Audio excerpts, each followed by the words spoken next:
How are y'all doing today? I'm Amani Matua, and I'm here at the Carter Clinic with my cousin Earl from Wilson, and he runs the Wilson division, and we are here to talk about medication-assisted therapy. This is a medication referrals designed to help those suffering from alcohol, tobacco, or opiate addiction, and it's delivered at all 12 of our locations. And you want to tell us a little bit about it? Yep, it's basically the MAT program helps those that are addicted to opiates, whether it's through the pills or through the street level drugs. One is equal to the other. The Suboxone program helps that addict not go through, it relieves them of going through the withdrawals they go through when you don't, with opiates. Long-term opioid use affects the receptors in our brain, and the brain receptors that create and make serotonin. It shuts down the serotonin manufacturer in your brain, and all joy and happiness and stuff that we have fun with comes through that opioid. When you stop taking that opiate, the receptors in your brain are left to say, gimme, gimme, gimme, gimme, gimme. Suboxone relaxes that receptor and allows it time to heal so it can go back to its original serotonin production level, whether that's at a regular level or your level may be down. If your level in serotonin is down, that's when they find folks that have anxiety and depression issues, this, that, and other, and that's, a whole nother subject in itself. But Suboxone helps you function at a normal level. It does not have any euphoric tendencies. It's not going to get that euphoric feeling that you have if you're doing, the heroin or the fentanyl or any of that other stuff. But it allows you to pick yourself up from where you're at and carry on with your life. And it different doses. They'll try you out at certain doses, start you low, and go to the CDC has a recommended dose, and they won't let you go over a certain amount. They have a shot that they actually can do once a month, or you take the strips or the multiple tablets under your tongue, and they have more information when they come in. Absolutely. We're going to provide information at the end of the podcast as well, and also you can look us up at thecarterclinic.com. So let's say that you are suffering from addiction and you get medication-assisted therapy. Would you think that group therapy or peer support would work in conjunction with that to help you? As a recovering addict, I know that it's impossible for me to recover on my own, one. Two, there's not a magic pill or shot out there that can take away everything that addiction puts on my back or in that backpack I carry around. It helps in some cases. Definitely the opioid addiction, the Suboxone does help relieve you of the withdrawals that you're going to go through. They do have medically ways to help you get through the withdrawals you go through, the alcohol, the DTs, this, that, and other when you're coming off alcohol. But at the end of the day, support, whether it be peer support, I look at it like sponsorship in the Alcoholics Anonymous program in AA. The rooms are all over the world, and it takes, the old adage, it takes a village. It takes someone who's walked a mile in the shoes that I'm walking in to sit me down and tell me how they recovered, to give me inspiration and turn on the light where I can realize, I can get better. Because a lot of addicts, if you were like the way I was, it was dark. You did not see the light at the end of the tunnel. There was no way that I was going to make it. I was going to die, and I knew I was going to die. And that was my prayer to God. God, you got to do something, because if you don't, because you don't see a way out in addiction. Even though there's a simple way out, but the addict that's in their active addiction, it's hard to find out. But definitely, peer support, group therapy, even in the big book of Alcoholics Anonymous, it tells you that some of us have to seek professional help, and that's with the mental health side of the house. Some of us have to get chemically balanced when we come in from outside. And how long have you been out there? You've been on these drugs, and you take that drug out of your system, And that was your coping, because that was my coping mechanism for a long time. Alcohol and the cocaine worked for a long time, if you ask me. And then now it's not working, it's ruining my life, but you want me to drop this, which has been my coping mechanism for years. And I have to walk around this corner to see what's around that corner, and I don't know what's around that corner. So fear of change kept me in my addiction for a long time, and I believe it keeps a lot of folks with it. Okay, so working at the Carter Clinic and helping those that are suffering from what you said you suffer from as well, can you relate to them, or do you usually have to just send them to see a clinician? Yeah, absolutely relate to. Life happens to all of us, and the active alcoholic or addict is, when you wake up in the morning, if you're blessed to wake up and you have kids, or you got to go to work, or you got to pay the rent, or the trash comes today and you got to get the trash and take it up, whatever the issue is, it's part of life. And life's going to go on whether you choose to put your feet on the starting line or not. It took more for me to get my feet in the start blocks every day when I finally decided, you know what, this is going to kill me. Because I woke up and realized I had been in a coma for 2 weeks because of alcohol and drugs. That was my wake-up call. After that, I had to go to physical therapy for a couple of weeks to get my feet up under me, and then I went to Menlo Park, California, base set up for veterans for treatment, alcohol, PTSD, depression, anxiety, whatever. And that was my 8th treatment in my lifetime. Wow. But it's the same information. I make a joke. If you look in the big book, Alcoholics Anonymous, you have 12 steps and 12 traditions. Those same 24 sentences have been in every AA room since I was 15 years old. They haven't changed a word in it. It didn't have to change. I had to change. And that's the big thing, is change. Being willing to change, but getting the right information, and then having support, because it's not easy. Anybody that wants to lose weight, you have to change your eating habits and start doing something different. And some people can pick it up right, but some people struggle. I don't care what plan you go on, Jenny Craig, whatever it is, a keto diet, it requires some change, and it requires some support.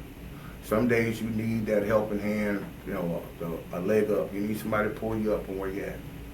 And some days are great, and but you need to share that positivity too. It's conversation and continued conversation and learning. Now I have to put something in my head every day. I have to feel like that. I'm a little bit better today than I was yesterday. And what small habits helped you sort of turn it around or change the routine or cycle you were in? Mine, AA meetings is a must. I still do a lot of Zoom AA meetings. I'm newly married. I got remarried, and I have grandkids. So keeping yourself busy. One, I'm blessed to I had back surgery, so I'm on disability. Through the VA, and so I'm comfortable enough. God blessed me to be able to pay my bills, so I don't have debt to worry about. So what I do is activity. Even when I got in 14 years ago, when I woke up in that coma, it was time to do something different. Once I got out of treatment, I had to get up in the morning, and I went to the gym. After the gym, at 8 o'clock in the morning, if I didn't go to the gym, I went to the AA group at 6:30. They opened up and make coffee and popcorn and get the chair set up, service work. You got to get out of myself and do something for somebody else. That's one thing that I learned to do, that it made me feel good doing something, and it gets me out of my head. And sponsorship early on in your addiction or your recovery, your sponsorship taking you through those 12 steps. If you're in the 12 steps, I recommend the 12 steps and getting a sponsor that has 5+ years of clean time. My sponsor has been clean 27 years. Roy's been knowing me for 20 years. And early on, that I always complained, well, you're not ready yet. All addicts have to be ready. When I say be ready, they have to be tired of their circumstances. They have to be tired of what they're going through for them to do something different. You can pray for them. You can move them with family. You can pay their bills, move them to a better neighborhood, buy them some new clothes, buy them a new car, trying to freshen up their look. You can send them to the doctor. You can do any of those things. At the end of the day, Earl takes Earl wherever Earl goes. So changing my surroundings, but I don't change what I'm thinking, didn't work. Man, we tried everything. I lived off my family's prayers for years until I could start praying for myself. So it takes time, it takes a lot of effort on your part, but it takes a village, and then accountability. You got to be honest with yourself. If you're not completely and totally honest, it won't work. I have to, one, admit that I'm an addict and that my life's completely unmanageable, and then realize that, I can't do this myself. And then one thing I haven't named, it, this is the number one thing, they say a higher power. I call him Jesus. If I don't have a relationship with God and don't read my word and see what he's laid out before me and try to walk that path he's got, then nothing will work. I don't care what happens, because the devil's going to shoot at everybody. And as the addict, the devil knows your weakness. So he's going to make sure that that's laid at your feet one way or the other. One thing about cocaine or any other drug, you can put it right here on this table. I could walk by it, sit down by it for the next 20 years. Unless I reach down and pick it up and put it in me, I ain't got to worry about it. But it's that action that you had to take to get high, same action you have to take to get clean and sober. Okay, so in peer support specifically, sometimes when I'm working with an individual, I sometimes have to sort of chase them down, sort of find them sometimes. Sometimes they're really open and honest. Sometimes they're a little bit more concealed and hiding what they're doing. Say they're surrounded by family, they're surrounded with a whole bunch of resources like therapy, they're on medication, and they still have obstacles that are slowing them down. In your experience, what were the obstacles that slowed you down from your recovery? My thinking. Because either in recovery, out of recovery, whatever, if you got to go to work, you have a job to do. You're going to have people there that either like you, don't like you, want your job, jealous or not, whatever it is. It's life. It's people. If we all were God-fearing, God-seeking people and live to serve one another and love one another, we don't have to worry about it. But it's not like that. Life, people, first, number one, the only person that I have any control over is myself. So my thinking, how I'm feeling, that's directly related to how I feel and how my day's going to go. I had to learn early on that when bad things happen, I can restart my day 100 times a day if I need to. But I don't have to carry, driving down the street and somebody cuts you off and you get mad and you honking your horn and you cussing. When you get to work, you start telling, man, I was on my way to work and this guy pulled me, almost knocked me over in the other lane. He almost hit me, almost had a wreck. You get to lunch and you sit there eating on lunch, man, someone almost ran me over today, this, that, and other. At the end of the day, you get home and you tell your significant other or your friend or your kids, man, somebody almost hit me. You done took one thing that happened early that morning and you done took it the rest of the day. And you carried it, and it's ruined your day because you're still talking about it. The person that actually cut you off in traffic ain't thought nothing else about it, and they went to work and had a great day. And it's that type of thing, carrying things in my head mentally that I have nothing to do with, that I have no control over. If people lie on me and say that I'm not doing a certain job that I know I'm doing, I can't worry about that. But yeah, it bothers you, and if you can keep documentation showing what you're doing, that's the best thing in the world. But outside of that, people are going to talk about what they did to Jesus. Now, you don't think they're going to do something to me? So no, I can't worry about it. So your thinking is the biggest obstacle, because people, places, and things at some point can be removed from your life, or you can detour around them, or have a different direction that you're going to go when you're going to work, or you come to the building and you have at odds with this person that sits over here. Well, there's another entrance you can come in to clock in, and can you avoid that person? And if they're unavoidable, get somebody else, a supervisor or something, can we talk? Hey, what is it that I'm doing, that, whatever. And if you can address it, maybe something that, a misunderstanding, whatever it is. Once I address something and I've done all I can do, I give it to God and I move on. Yeah. Is there someone in your life that was beneficial to change your thinking, or was that just internal thing? Well, I mean, you have to get to your sufficient bottom is what we call it in AA. And you got to have your ass kicked sufficient. It didn't take what it took for me for everybody. Everybody's different. My uncle, my sister, and my dad, through a conversation with a friend of the family that came to see me at the hotel I was staying at the time, I was supposed to be going to Chicago with my brother, but I didn't go because, little did I know I was sick. Didn't know I was sick. They found me laying in the hotel, my own feces and urine, barely breathing. Oh, wow. Got me cleaned up, got me to the VA to find out I had Legionnaires, pneumonia, and all 4 loads. And my kidney failure, respiratory failure, and a liver failure. I was dying. And when the Lord blessed me to wake up from that on May the 6th and walk out that hospital on, I think, May the 10th, 11th, well, it came on a walker rather, but I was alive. And I realized, you know what? They say when you relapse and you come back, every time you relapse, it's 7 times worse. Well, the only place I could go is to the grave. There is no worse. So I had to do something. Fear of dying, leaving here, is what lit the fire under my behind and got me back in the rooms, back to treatment, to get me a firm foundation and good sponsorship, and find me a meeting and be accountable. And I went to meetings every day. They say 90 meetings in 90 days. I made probably 270 in 90 days because I wasn't working at the time, so if I wasn't picking up the kids, doing something around the house, I was at a meeting. I surrounded myself by people who were thinking like I was thinking, like I wanted to think.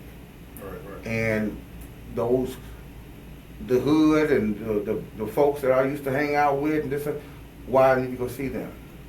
They'll see me when God sees fit. And I crossed paths with the guy I used to buy my dope from, and this, that, and other over the years. And thank God that they could see the change in me. And early on in my addiction, when I get clean and sober, it hit me, you need to go show them how you doing. And I'd go, and I'd be right back where I started. Because it takes me to be willing to continue to work. Just because I wake up today and feel good, I have to ask the Lord, thank you for waking me up, and Lord, please keep my mind clear of the need for any drink or drug. Because once an addict, always an addict. If I start drinking now, I'm going to start drinking alcoholically. I can't have one drink and sip, and no. I know me. So that actually brings me to a new age sort of way of thinking now is harm reduction. In the past, it was complete abstinence was the idea. Now, harm reduction is more so in the forefront of the counseling world and in the psychiatric world. I think because people can and will relapse, What's the best method, do you think? Abstinence or harm reduction, or are they both in the same boat? Today, I'm clean and sober. I got 24 hours. I got the same amount of time anybody else. Yeah, you got 20 years, whatever you have today. Yeah. Period. I'd encourage the folks that are trying to get clean and sober, you got to completely abstain from everything until you realize what it is that you're battling with. See, alcohol and drugs is just a symptom of the problem. The real problem sits on my shoulders, is my thinking and something I went through as a child or as an adult or some trauma. Something led me to reach out to the alcohol. And I understand what mine was. My folks, we moved to Memphis when I was 6, and they sent me and my sister to Catholic school. They wanted us to have a really good education. And I went to school, I was the only black male in the school from 2nd through 8th grade. I got called, I thought nigga was my middle name. And I was a frail kid, but I understand today that was a fear, and it was miserable. But my folks were young parents, but they were trying to make sure we had good education, and we got a good education. In the 7th grade, we started sneaking liquor to the vodka to the locker room, at school or before basketball games. Me and my guy, rest his soul, Brian Cruchon. And so,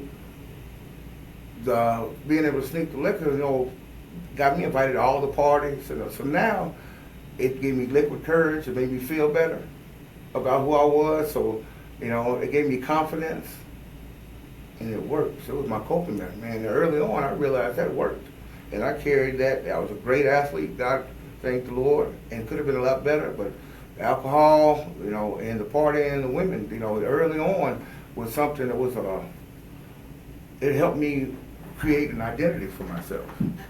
All right. And so do you think that those in recovery right now are using other people, or those other people the problem? It's easy to use something or somebody else to make you feel better.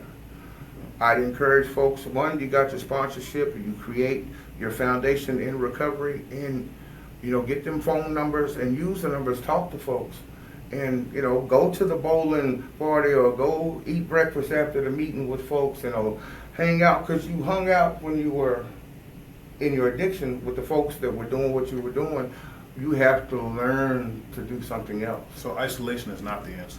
No, because when you isolate yourself, it's just you. My best thinking got me a seat in the AA rooms.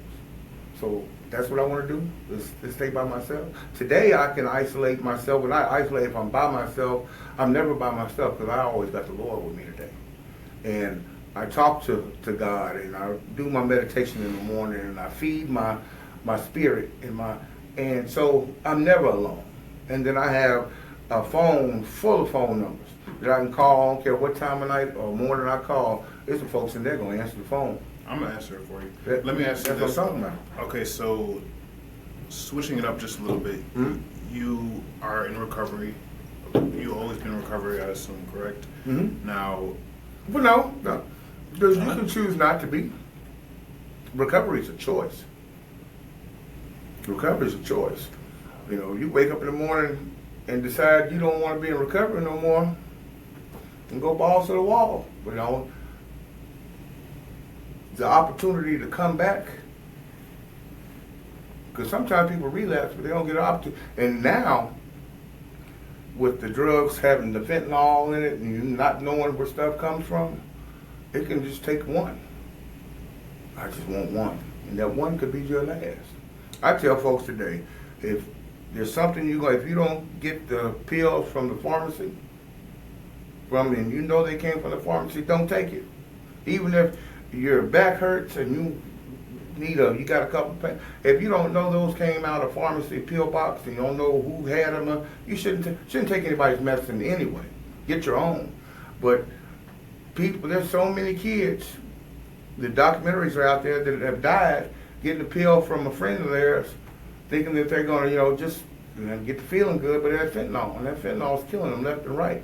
Even with cannabis, which I'm with that 420 friendly, I don't see a problem with adults, especially in the states that it's legal. But if you're buying it illegally, and the cartels are spraying that fentanyl on it, there are people dying from smoking weed because it has fentanyl in it, trying to make it stronger. So if you don't have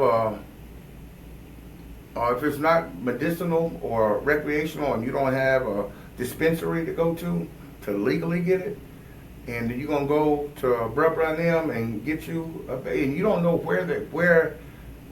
what ground that came out of. Yeah. Don't do it. But that's easily for me to say. But those folks, some people are gonna make decisions on their own. They do every day. And that could be your last decision. So as far as the abstinence, when those that are coming out of addiction, you should abstain from everything. You should get to know how did your addiction treat your body?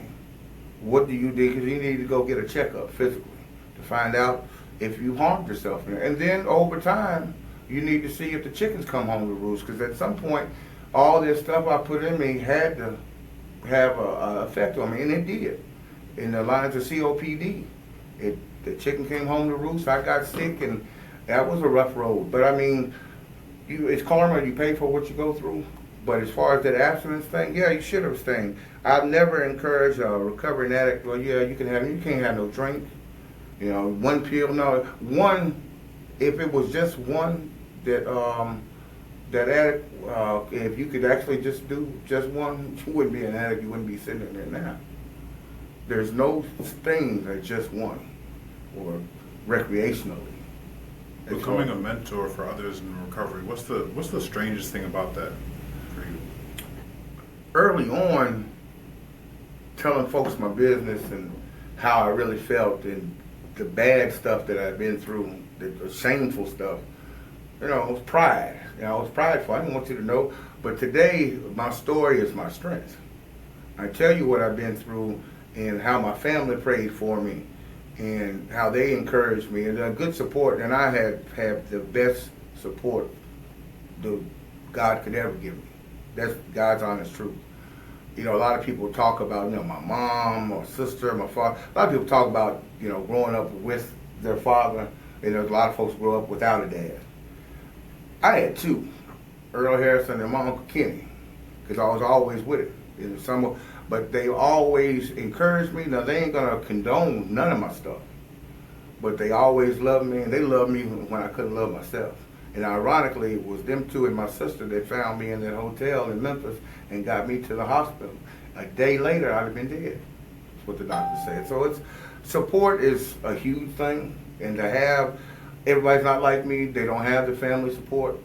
And I got a family support. I got my wife that I married in January is completely supportive, especially on the spiritual side. I joined the church we went through. I'm in the men's program in the men's choir at church. It's about giving back, life of service. I learned that from Pop Reed, who was my my pastor at Fairview Baptist Church in Oklahoma City. And God rest his soul, he died several months ago. But when I was in Oklahoma in 2023, in March 23rd, is when I moved to Oklahoma City from Memphis. And I went to Fairview and joined church and went and talked to him and told him, he knows my story, know what I've been through. And I wanted to live for the Lord. I tried living the way AA said, the way this book said, the way this doctor said, but I never tried to live how the Lord said I should live. I never tried Jesus. And he said it was about being a life of service and getting in that book. If you want to know what God's purpose is for you, get in the Bible and start reading it, and it'll come. And that's what I did. I didn't want a relationship, just start dating folks. I wanted a wife. He said, start praying for a wife. And that's what I did. He said, when you meet her, you'll know. And he wasn't lying. The day I met my wife, I knew right then and called him. I said, you said I would meet her. So I've been blessed beyond measure as far as support. But there's churches are there. I encourage you to find a church home, find a pastor that's teaching from that Bible and teaching the Word and then teaching how the Word should in your life, how they marry, because it takes a village. It takes all that for me to continue to walk on. Man, there was just some rough days, but my worst day is better than my best day as an addict. And I can smile today. I can look in the mirror and be proud of the reflection I see. Today, I'm self-sufficient. I can pay my own bills, and I'm looking at buying a house. This all came through recovery. Because without recovery, man, I don't have the wherewithal to do the things that I've had to do to pay my bills and to see my back and all my knees, all that stuff from being in the Marine Corps, learning about what my benefits are, and having the time to go through it, and not being on the pain meds and all that, all that set to the side. There was work that I had to do, and while I was doing that work, I had to be taught about life, because my addiction stopped all that. So some things as far as being a man that people try to teach me, I didn't learn until after April 21st, 2011. So in essence, I was 1 year old on that day. And if that's the case, I'm 14 years old now. And in a lot of ways, emotionally, I had to learn to do things differently because I was stuck where I was. I started drinking at 13. And a lot of my maturity didn't develop. I'm reading a book from this bishop in Durham. And it's about a boy in a man's body. And a lot of things, trauma at childhood age, and you hold on and don't get any therapy and don't work through that trauma, you carry that, and mentally, emotionally, you can be stuck at the age that trauma started, and then you're going to find something to cope with it, whether it be something positive, something negative. And the addict is something negative, but you start your growth. Once you get clean and sober, then you start the rebuilding of the person and dealing with the issues. This person, molested me. This person did this to me, this, that. And you have to check each box and learn. I can't wish any of it away. What I have done through therapy and prayer and just a lot of journaling and just some time is realize this happened, look at my part in it. What did I do? Or realize that I didn't have anything to do with it. It's not my fault.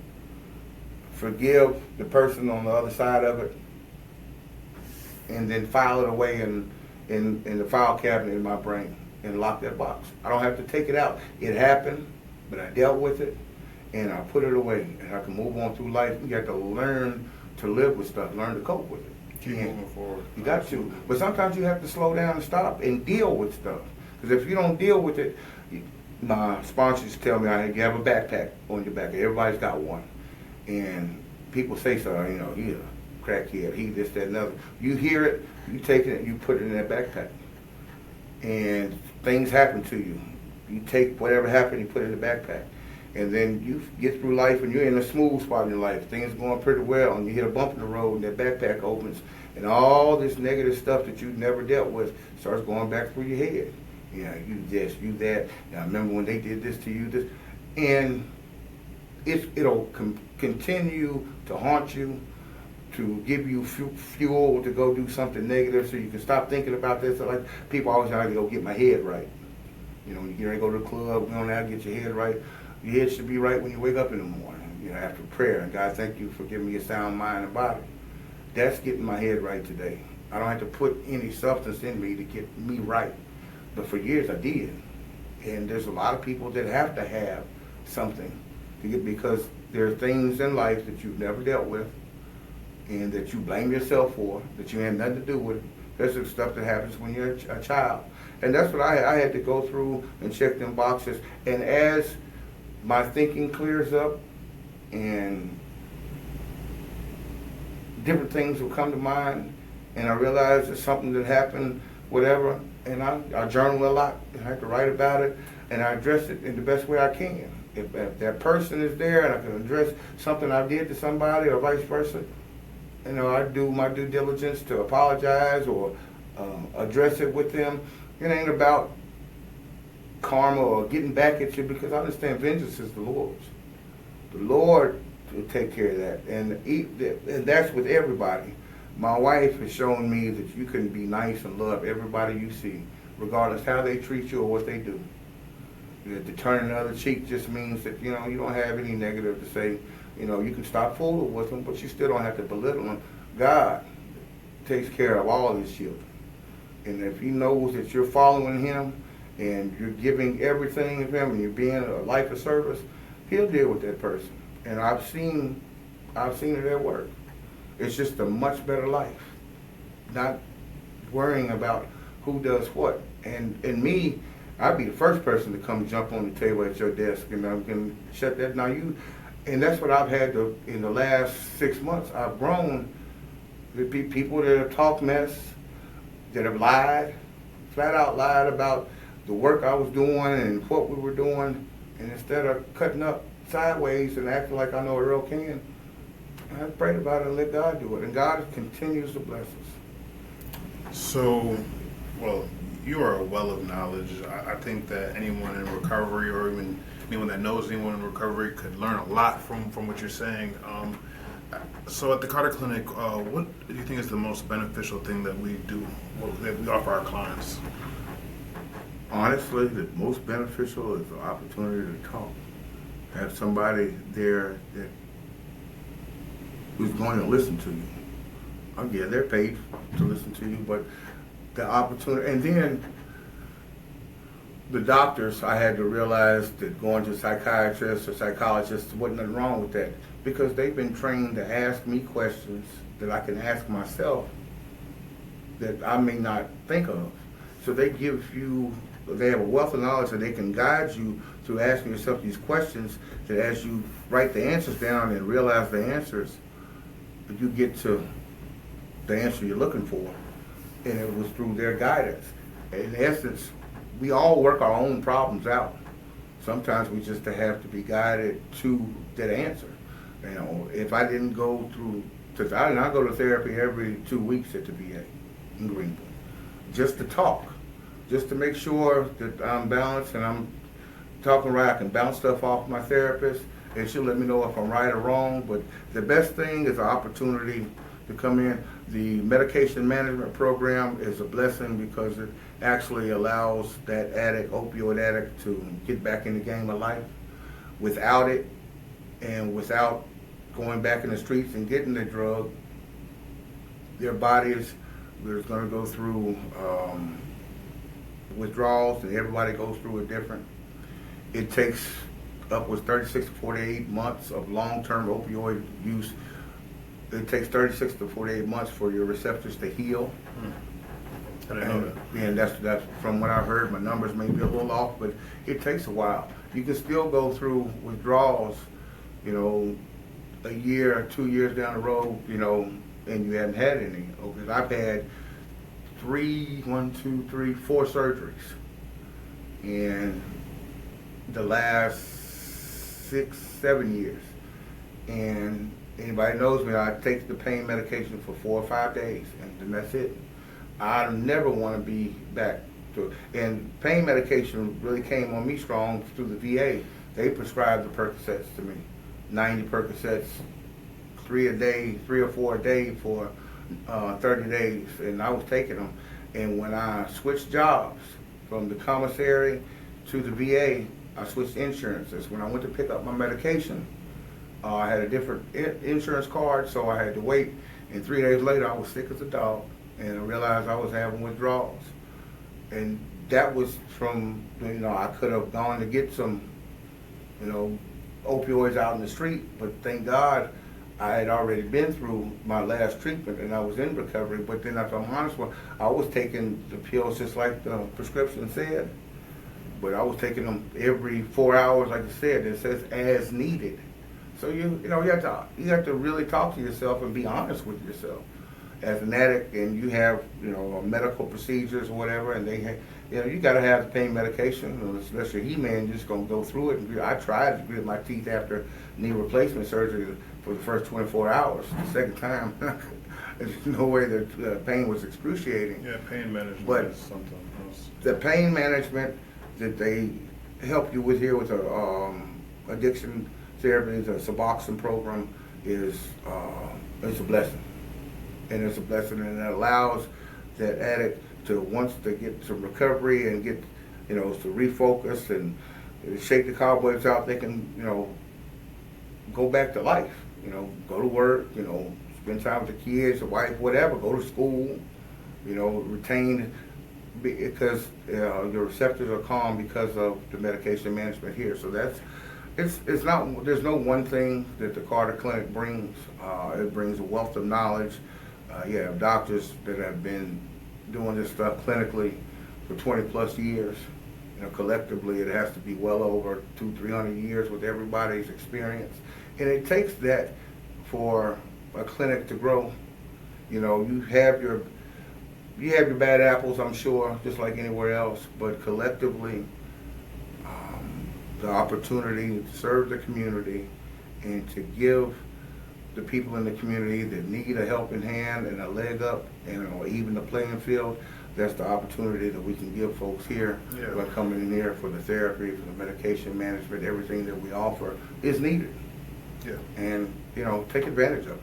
We're definitely trying to touch the community. We have offices in Dunn, Whiteville, Wilson, Elizabethtown, Durham, and more. And Fayetteville. We are going to keep promoting our medication-assisted therapy for those who are underinsured and uninsured. Make sure that they can get virtual and physical help that they need, and we want the best for the community. And we're going to keep working hard towards that here at the Carter Clinic. I want to thank you for your honesty. I want to thank you for your time. Thank you for your service. Absolutely. And thank you for telling your story openly and honestly. Anytime. Y'all come see us. We're here. We're here to help. This is our second episode of Kinfolk Chronicles here at the Carter Clinic. We're out.